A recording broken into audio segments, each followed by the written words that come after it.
হুজুর, রমজান মাসে কন্যার বাড়ি থেকে ছেলের বাড়িতে ইফতার না পাঠালে শ্বশুর শাশুড়ি গালমন্দ করে, এমন অবস্থায় কি করা উচিত?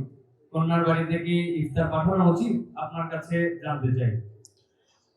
ভাইরা আমার, আমাদের সমাজে বহুল প্রচলিত বহুল প্রতিষ্ঠিত কুসংস্কারগুলোর মধ্যে থেকে একটি হলো এটি যে মেয়ের বাবার বাড়ি থেকে রমজান আসলে ইফতারের বিভিন্ন আইটেমের জন্য ছেলে, ছেলের মা, ছেলের বাবা, ছেলের গোষ্ঠী, ছেলের বিভিন্ন মহিলারা, ওই ফ্যামিলির তারা অপেক্ষায় থাকে।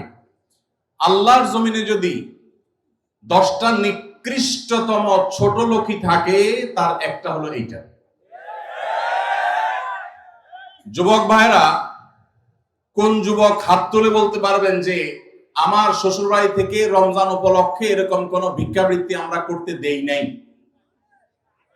বলতে পারবেন কেউ? দেখি কার কার বউকে পাঠাবো আছে, হাত তোলেন। হয় নাই যাদের। বাবাজি আপনি হাত তুলছেন, আপনাদের আমল তো এগুলো ছিলই না। আপনি হুদাই ক্রেডিট নিচ্ছেন কেন? এগুলো তো নতুন, আমাদের দেশে নতুন ফিতনা শুরু হয়েছে। এ দাঁড়িয়েলা ভাই, আপনি হাত তুলছেন কি বুঝা? বলেন বলেন কি বুঝে হাত তুললেন? আপনার শ্বশুরবাড়ি থেকে ইফতার আসে নাই? হ্যাঁ, আসে নাই? বিয়ে করছেন? হ্যাঁ, বিয়ে করছেন, শ্বশুরবাড়ি থেকে ইফতার আসে নাই? গরিব তারা, মানে কারণ কি? ভাইয়েরা আমার, এদেশ থেকে যৌতুককে ওলামায়ে কেরাম মিম্বর থেকে, মাহফিলের মঞ্চ থেকে ঝেঁটিয়ে বিদায় করেছেন, আলহামদুলিল্লাহ।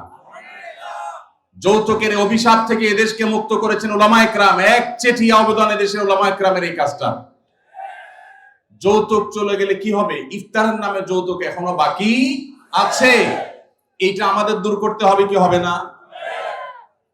অনেক যুবক আছে, তারা বলে যে আমার শ্বশুরবাড়ির লোকেরা খুশি মনে দেয়।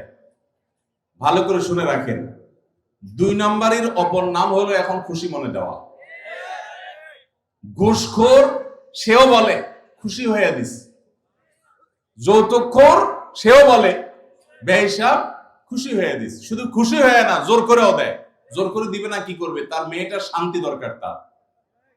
আপনি যদি বাপের বেটা হয়ে থাকেন, মুসলমানের সন্তান হয়ে থাকেন, বিনয়ের সাথে শাশুড়িকে বলবেন, শ্বশুরকে বলবেন কোনো কিচ্ছু আমার এখানে পাঠাবেন না, পাঠালে আমি মনে কষ্ট পাবো, উল্টা পারলে আমি দিব।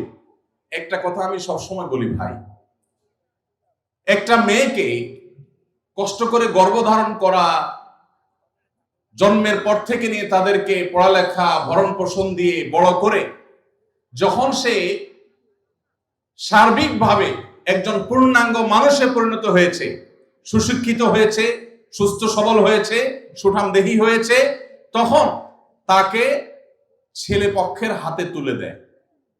সারা জীবন এই মহিলাটার পেছনে ইনভেস্ট করেছে কে? তার বাবা মা। আর ভোগ করছে কে? স্বামী এবং স্বামীর ফ্যামিলি। ঠিক না? ঠিক। পড়ালেখা করাইছে মেয়ের বাপ মা, ওই পড়ালেখা দিয়া, ওই শিক্ষা দিয়া স্বামীর ছেলে মেয়েকে সে পড়ালেখা করায়। ঠিক না? ঠিক। রান্না বাড়াটা শিখাইছে তার মা, ওই শিক্ষা দিয়ে রান্না বাড়া করে খাওয়ায় কারে? স্বামীকে, শ্বশুর শাশুড়িকে। ঠিক না? ঠিক। তাহলে উচিত হলো ছেলে পক্ষের মেয়ে পক্ষকে এটা বলা, বেহিসাবকে বলবে ছেলের বাবা, মেয়ের বাবাকে বলবে বাবাজি বা ভাই, আপনার মেয়ে, তাকে মানুষ করতে যত টাকা পয়সা লাগছে তার সব কিছু আমি দিতে চাই। এরপরও তো কোনো মানুষ কেনা যায় না, এটা কেনার জন্য দেওয়া না, অন্তত কৃতজ্ঞতা আদায়ের জন্য দেওয়া। এটা বলা দরকার ছিল।